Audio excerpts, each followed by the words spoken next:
Welcome inside the NCC News studio on the campus of Syracuse University. I'm your host, Jake Lazarus. That story and more coming up next on NCC News Online. War Eagle guys, Strictly Auburn is back. Merry Flipmas. It's basketball season and Auburn is rolling. Ranked inside the top 10 again.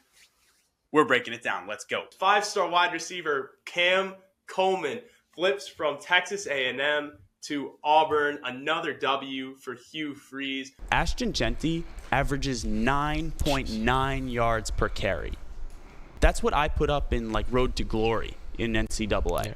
That's ridiculous. Rondé Gadsden, LaQuinn Allen, Kyle McCord are dogs. They know how to win football games, right? I think that's something that the Syracuse team has lacked in the last couple of years.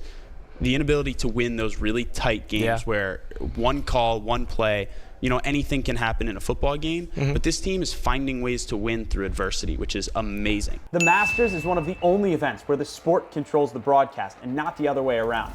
It's unique and it's special, and that's exactly how Augusta National wants it. Millions of people tune in to watch the Masters, but CBS and ESPN don't have to pay a single cent to broadcast it. This isn't just a golf tournament. It's a specific brand experience, and the networks, they're totally fine with it. So instead of chasing the highest bidder, they handpick their broadcast partners to fit their terms, and those terms are strict. It was another classic between Syracuse and Virginia on Saturday, with the longtime rivals meeting for the 43rd time in series history. Their record, 21-21. The Orange and the Cavaliers have always played tight games, and once again, this one came down to the wire. When I was growing up, warm weather meant baseball season was right around the corner. But for the guys playing up in the show, the season is well underway, and the Yankees' bats are already in fuego. The Bombers set a new franchise record with 9 homers in what would be a blowout win over the Brewers. I said 9 homers today. Here's a quick list for you. Aaron Judge, Paul Goldschmidt, Cody Bellinger, Austin Wells, Anthony Volpe, Jazz Chisholm Jr., and Oswald Peraza all go yard. This one final 20-9. Back in Syracuse, the Dome was rocking. 11,268 fans packed in for men's lacrosse, the biggest crowd of the season, and the first time since 2015 that over 10,000 fans pulled up for men's lax. The Orange were chasing their 6th straight win, and the home crowd brought the energy. On a more local level, Syracuse University hosted its first NIL Summit this past Friday at the Falk College of Sports Management, where it taught its student athletes how to manage their name, image, and likeness. When the calendar turns to April, football isn't quite the first thing that comes to mind. I'm thinking more, baseball, maybe some soccer action.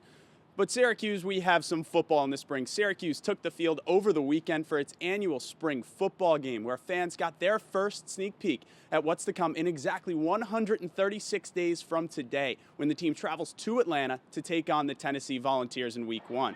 One name fans were excited to see was LSU transfer Ricky Collins, but the quarterback didn't suit up due to a hand injury. And how about this? The legend, Dwight Freeney, in the house, joining the coaching staff over the weekend. Early on, it was Justice Ross Simmons who left his mark on the game. Jakari Williams finds Simmons down the sideline for a big game. The back shoulder grab was perfect, and he says, move those chains that away. Yassine Willis caps off the Orange team's first drive with a cutback touchdown run. The Orange team leads 7-0. And how about this for a storyline? 17-year-old true freshman Demetrius Samuel Jr. makes a great defensive play. He's got the potential to play both ways for Coach Fran Brown's squad. Coach Fran Brown was positive about the intensity that his team showed over the last few weeks of spring practice. And again, exactly 136 days from today, when the Orange travel to Atlanta to take on the Tennessee Volunteers in Week 1. Jake, you said it. Still a few months out from kickoff, but any word on who's got the edge for the backup quarterback role behind Ricky Collins this season? Yeah, we saw a bunch out of Jakari Williams and Michael Johnson Jr. It's going to be a battle between those two. Michael Johnson Jr. Looked efficient, showed that he has versatility, he can run the ball, but missed a few throws deep. Jakari Williams looked to be the guy after the spring game, but again, it's to be seen, and Coach Fran Brown wants to name that backup quarterback ASAP, so I'm thinking it's Jakari Williams heading into the fall who leads the way right now. That is possible to change, though.